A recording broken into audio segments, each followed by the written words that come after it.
네, 어제 시작된 국회 대정부 질문에서 유한구 국무총리를 상대로 한 여야 의원들의 군기잡기가 눈길을 끌었습니다. 이 총리는 신중한 모습을 보이면서도 소신 발언을 했습니다. 한편 청와대 비서실장 임명이 미뤄지고 있는 가운데 청문회를 앞둔 장관 후보자들에게 갖가지 의혹이 제기되고 있습니다. 이 내용과 함께 정치권 이슈들 두 분과 함께 짚어보겠습니다. 박상병, 이양수 정치평론가 나와주셨습니다. 네, 안녕하십니까. 어서 오십시오.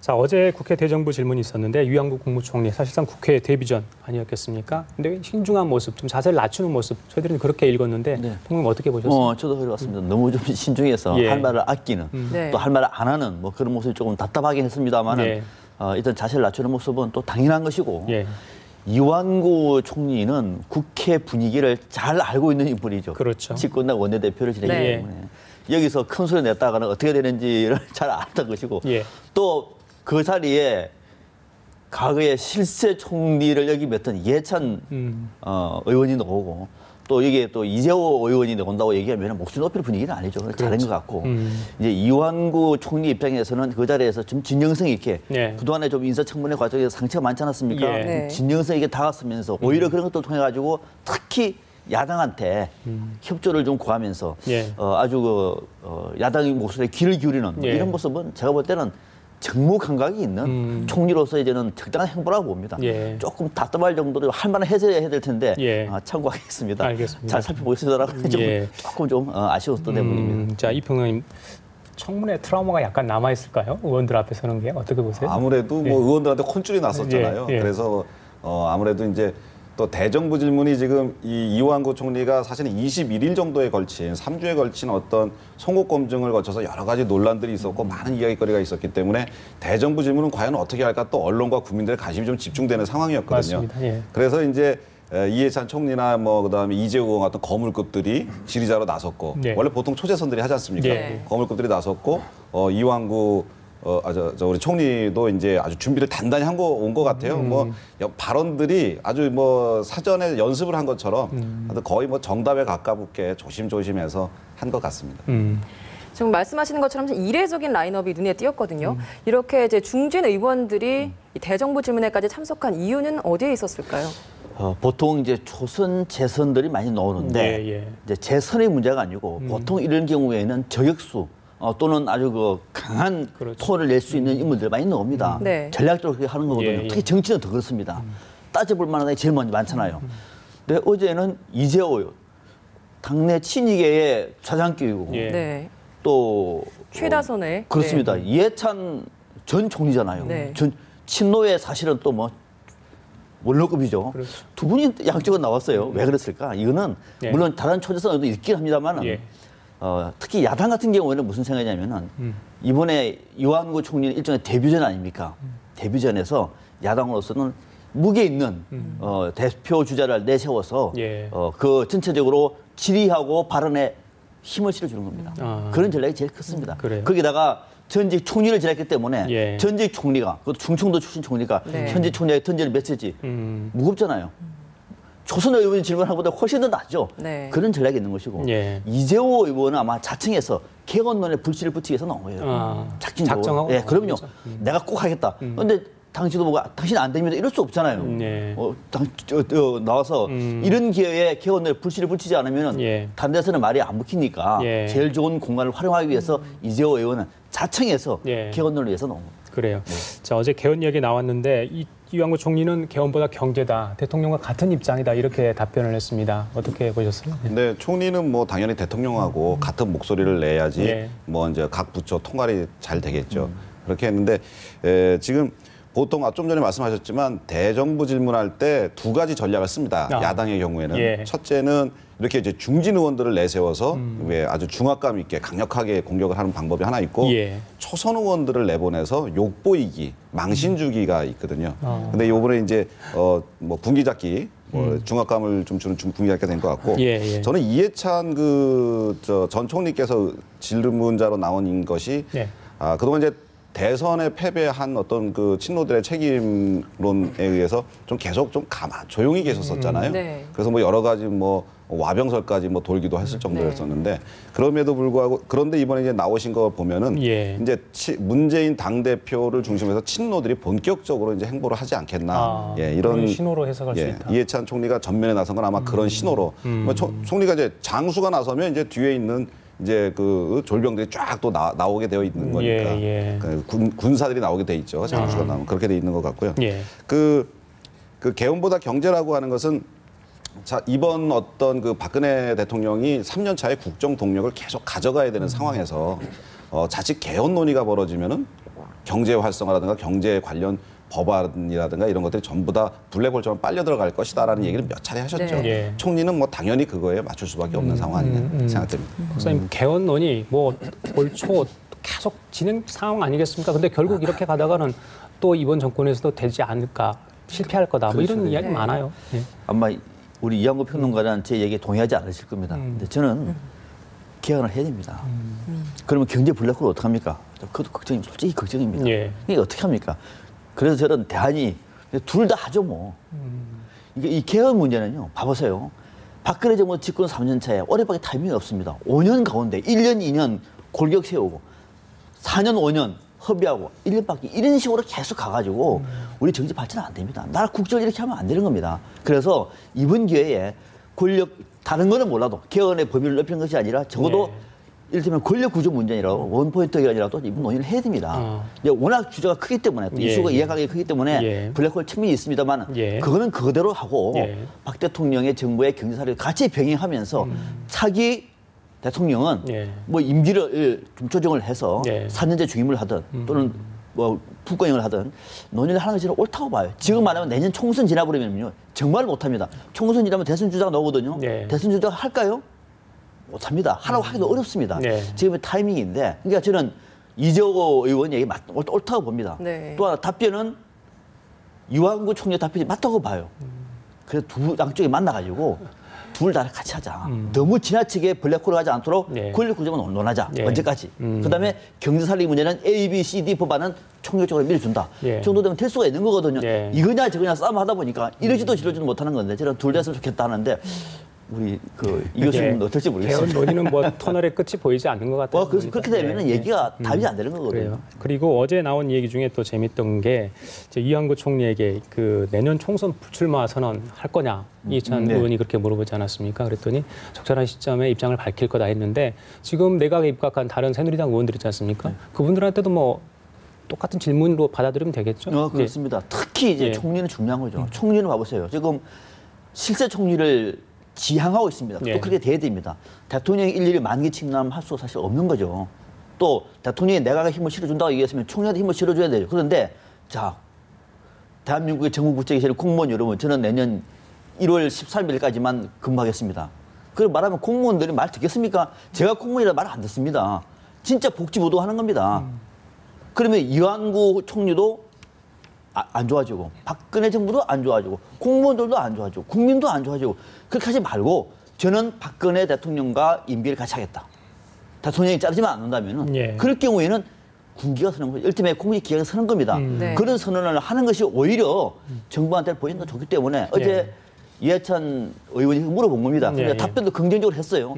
지역 국민들 얘기를 들어보고 조만간에 발표하겠다. 저는 그렇게 하는 것이 옳다고 봐요. 그래서 총리를 또 출마하지 않고 최소한 나머지 장관들은 몰라도 경제부총리 정도, 사회부총리 정도도 저는 같이 하는 것이 옳다고 봐요. 정말로 올해가 골든타임이라고 얘기하면 그런 각오로 임하는 것이 보기가 좋지 않습니까? 그런 면에서는 저는 어제 적절한 질문에 적절한 답변이 나왔다고 봅니다. 네, 새누리당에서 김무성 대표가 좀 이야기를 했습니다. 설 직전에 청와대 개각을 단행하면서 좀 청와대 내에 있는 국무위원 19명 중에 좀 6명이 모두 다 여당 의원에게서 가져갔거든요. 이렇다 보니까 김무성 대표가 여당 의원들 이렇게 뭐 불려간 차출된 여당 의원들을 비롯해서 박 대통령에게도 좀 쓴소리를 했습니다. 이 부분 어떻게 보셨습니까?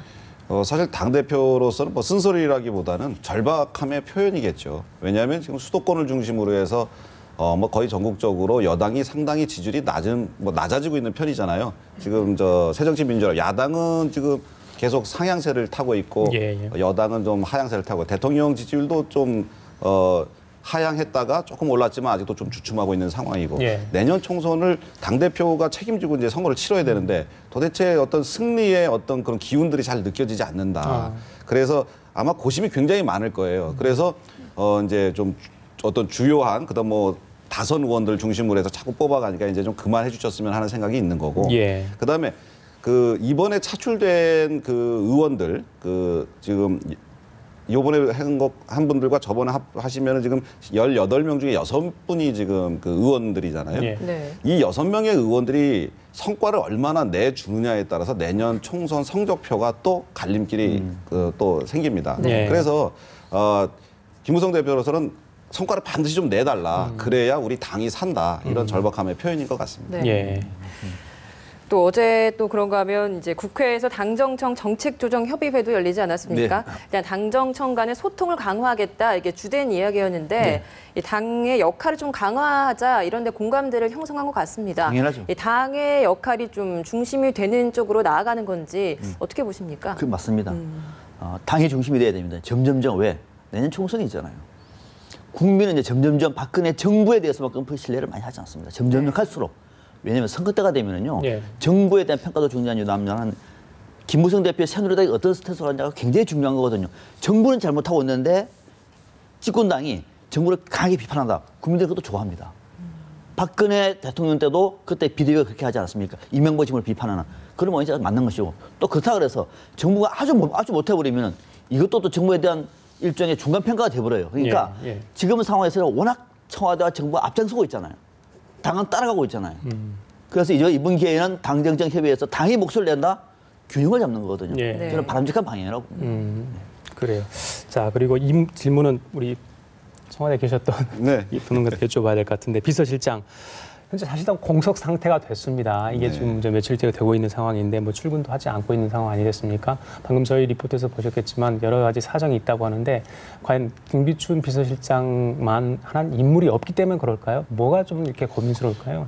글쎄요, 뭐 김기춘 실장도 이제 공과가 있고 뭐 일장일단이 있죠. 다른 분들도 마찬가지일 거예요. 일장일단이 있기 때문에 그렇게 사람을 구하기는 어렵지 않을 텐데 제가 보기에는 내년에 총선이 있기 때문에 상당히 지금 이제 그 어떤 국회와의 소통이라든지 국회가 선진화법에 의해서 굉장히 힘이 세졌잖아요. 그래서 국회와의 소통이라든지 어떤 정무 능력, 소통력을 그런 사람을 필요하다 하고 이제 자꾸 어떤 언론이라든가 여기서 조언을 많이 했기 때문에 그런 분들 위주로 좀 고르라 보다가 정치인 출신들이 많거든요. 그런 분들에. 그분들은 대부분 내년에 이제 총선 출마를 염두에 두고 있다 보니까 그러다 보니까 이제 인물난을 겪고 있는 것 같아요. 그런데 뭐 좀 여담이지만 이번에 JP 그 장례 그 박 여사님, 고 박 여사님 저 상가 거기에 보니까 거기에 가서 한 분 뽑으시면 정말 잘 뽑으실 수 있을 정도로 많은 분들이 오가시더라고요. 거기에. 그런 걸 느꼈고 제가 보기에는 지금 시간이 지금 비서실장 자리는 비울 수가 없습니다. 그 뭐 지금 당장 업무가 어렵진 않아요. 정책조정 수석이 있고 각 수석들이 있어서 지금 대통령이 계실 때는 별로 업무하는데 지장이 없는데 이제 3월 1일부터 해외 순방이 잡혀 있는데 그때는 지금 규정상 그 비서실장이 그 계셔야 되거든요. 왜냐하면 이제 대통령이 안 계시니까 이제 청와대 어떤 그 업무를 총괄해가지고 누군가 그 부재시 업무를 해야 되기 때문에 규정상 있어야 되는데 계속 비워둘 수 있을지 그 의문입니다. 청와대 비서실과 관련해서 앞서 리포터가 연합뉴스 리포터가 아주 상당히 잘 정리를 잘한 것 같아요. 대통령의 결정을 아직 못한 겁니다. 그건 맞는 겁니다. 못했기 때문에 결론을 못 내리고 있는 것이고 왜 결정을 못하느냐 두 가지 이유가 있는 거죠. 하나는 뭔가 인사 혁신을 통해서 보여주려고 그러는데 보여줄 사람이 지금 없는 겁니다. 찾고 있는 겁니다. 지금 좀 찾았는지 모르겠어요. 그거 하나입니다. 두 번째는 이것을 통해서 전달해줄 메시지가 박 대통령의 임기 3년차의 비서실 위상과 맞느냐를 지금 체크하고 있는 거예요. 그게 맞아떨릴 경우에는 내일도 발표할 수 있는 겁니다. 맞지 않을 경우 또 바꿀 수 있는 거거든요. 지금 마지막 고민을 하고 있는 건데 저는 이 대목에서 두 가지 메시지를 대통령이 좀 봤으면 좋겠어요. 하나는 뭐냐면 청와대 비서실을 어떻게 할 것인가. 위상을. 김기춘 비서실장이 있었을 때로 왕실장 체제로 갈 것인가. 아니면 당정적 협의에서 맞춘 것처럼 말 그대로 비서실 업무에 집중할 것인가는 차기에 어떤 인물을 발탁하느냐에 달려있는 겁니다.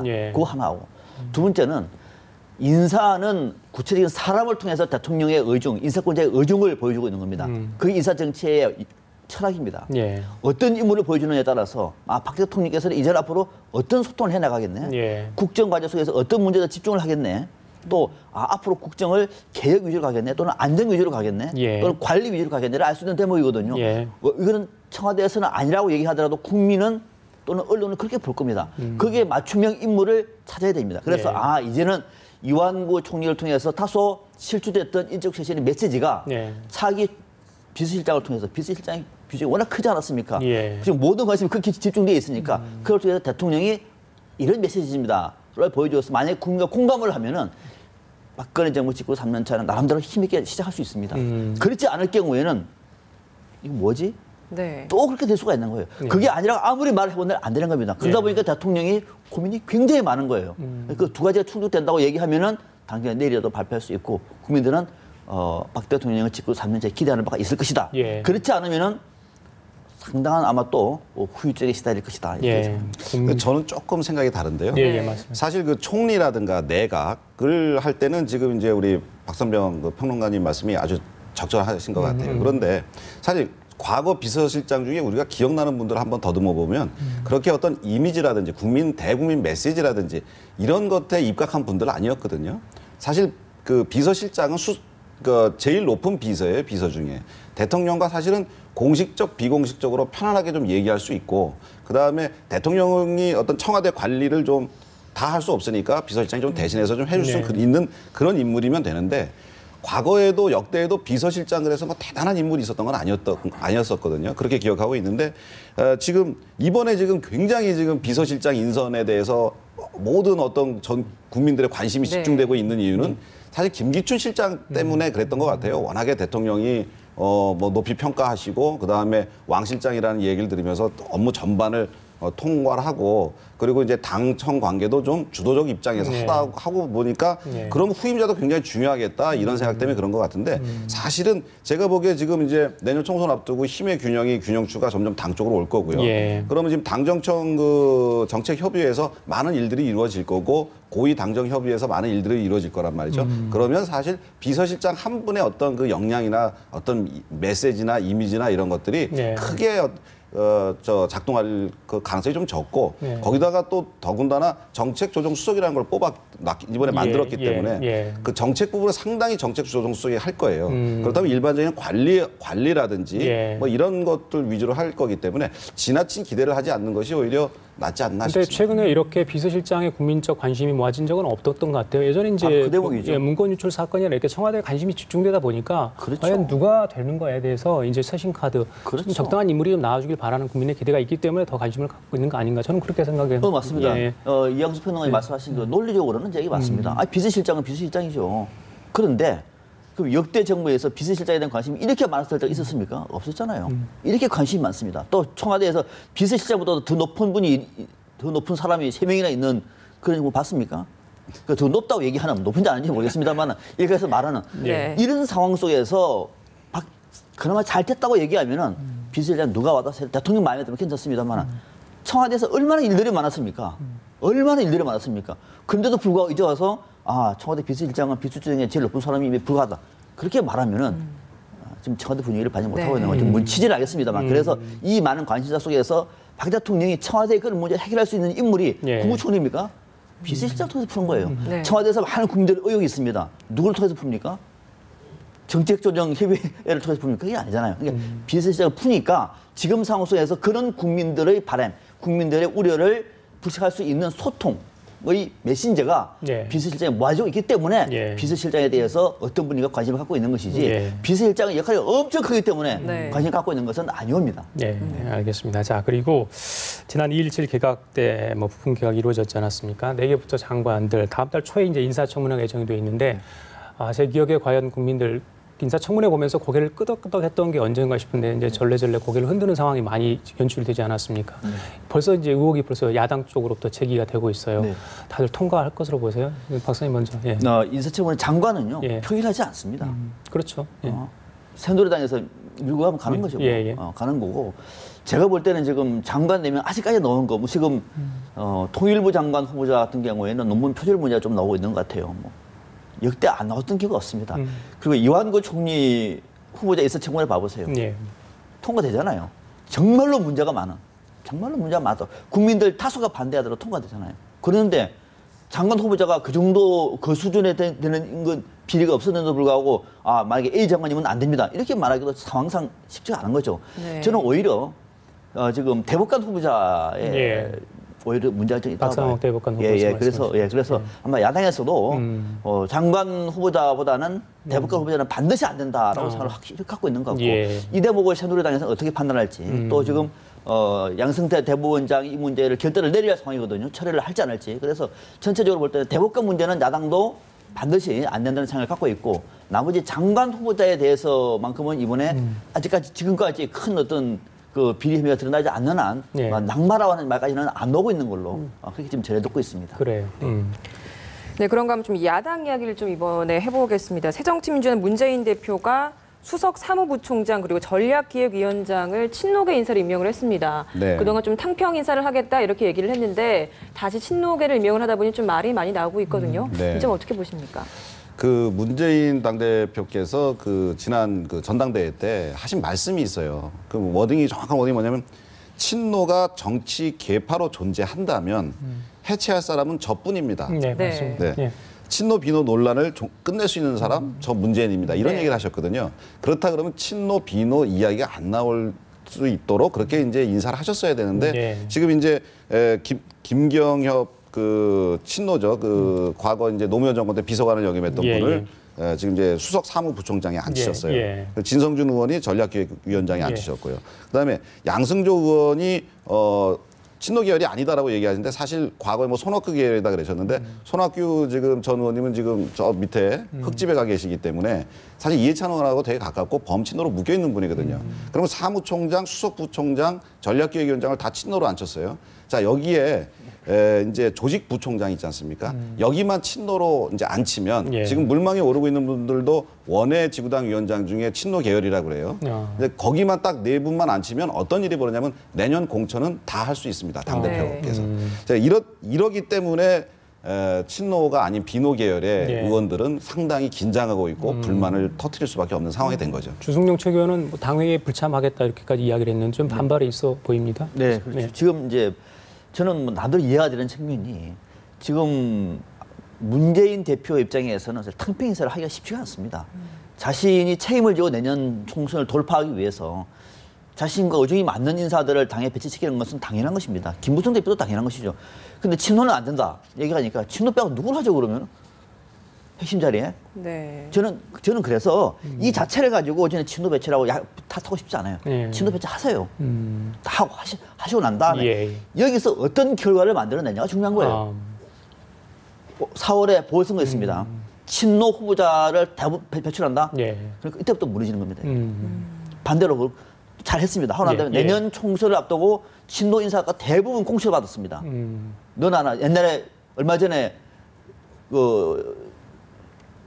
지난 총선 때 친노 인사들이 대거 배출됐던 것과 똑같은 재판으로 갈 경우는 이 당선은 깨진다고 봅니다. 근데 그렇지 않다고 얘기하면은 문재인 대표가 일을 할 수 있는 역할을 만들어주기 위해서는 주변에서 자신의 의중과 자신의 뜻을 아는 사람을 배치하는 것은 불가피하다. 그러니까 이거를 가지고 지금 친노가 전면에 나서가지고 다시 친노 중심한다고 저는 이해하고 싶지 않아요. 그래서 그 비판이 있지만은 여기서 만들어내는 결실을 보고 판단하자. 만약에 방금 이양수 평론가님 말씀하신 것처럼 결과도 친노 인사들이 계속 앞으로 이제 공직 후보자로 배출이 되고 내년 총선도 그럴 경우에는 저는 그때는 이 정당 견디지 못합니다. 그래서 아직까지는 좀 문재인 대표도 힘을 실어주는 것이 어느 정당이든 올바른 방식이다. 저는 그렇게 봅니다. 더 큰 미래를 내다보자 이런 말씀을 하시는 거죠. 김무성 대표도 마찬가지입니다. 근데 이제 친노가 친노의 어떤 성격을 세 가지로 이렇게 이제 정리해 보면 소수고 강경이고 동질성이거든요. 그러니까 소수 강령인데 굉장히 그 99.9% 생각이 같은 사람들이 딱 모여 있어요.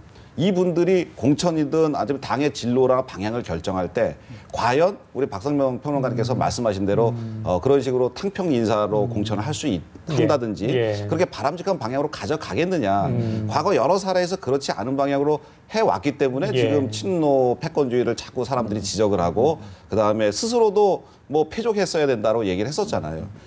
여러 가지 잘못들을 했기 때문에 그 경우에로 예측을 해보건데 다시 또 그런 일이 벌어질까 우려된다. 지금 새정치민주연합에는 김한길, 안철수, 뭐 박지원, 정세균 여러 그 계파 계보 의원을 가진 의원들이 계셔요. 그렇죠. 그런 분들하고 사실 이 우리 저 당대표께서 문재인 당대표께서 좀 더 허심탄회에 의하고 좀 인재 추천하고 골고루 한다 그러면은 그런다 그러면 대부분의 의원들이 좀 안심하죠. 그러면 당이 더 잘 단합되지 않을까 그렇죠. 그런 생각입니다. 이번 이야기 좀 6년 전으로 좀 거슬러 가보겠습니다. 과거 박연차 게이트 사건 당시에 이제 권양숙 여사가 이 박연차로부터 명품 시계를 받았다가 이걸 노무현 전 대통령이 논두렁에 버렸다라고 이야기를 해서 보도가 난 적이 있지 않습니까? 이 사건을 당시 수사했던 이인균 전 대검 중수부장이 이게 이제 국정원에서 다 만들었던 이야기였다라는 발설을 했습니다. 이제 야당이 좀 가만히 있지 않을 것 같거든요. 가만히 있으면은 제일 야당이 아니죠. 네. 가만히 있으면 이 간단한 문제 아닙니다. 네. 노무현 전 대통령 그것도 저도 그때 평론을 하면서 시간 나면은 봉화마 아래 내려가죠. 논두렁 걸 한번 가고 싶다. 혹시나 시계 하나 주실지 네. 그런 얘기를 할 정도였습니다. 이거는 노무현 전 대통령의 도덕적 치명타가 되는 겁니다. 네. 이 자체가 얼마나 추합니까? 그 얘기가 나오니까 논두렁에 버렸다는 자체가. 그러니까 노무현 대통령이 갖고 있는 친서민적 이미지를 완전히 망개버리는 그 얘기였는데 지금 보니까 이 얘기가 검찰에서 한 얘기가 아니고 국가정보원에서 말을 만들어냈던 조작해냈다는 그 얘기 아닙니까? 그러니까 이인규 전 대검 중수부장 얘기가 만약 맞다고 얘기하면은 정말 간단한 문제가 아니죠. 아직은 주장에 불과하기 때문에 단언 할 수 없습니다만 아직 국정원 혹시 얘기가 안 나왔어요.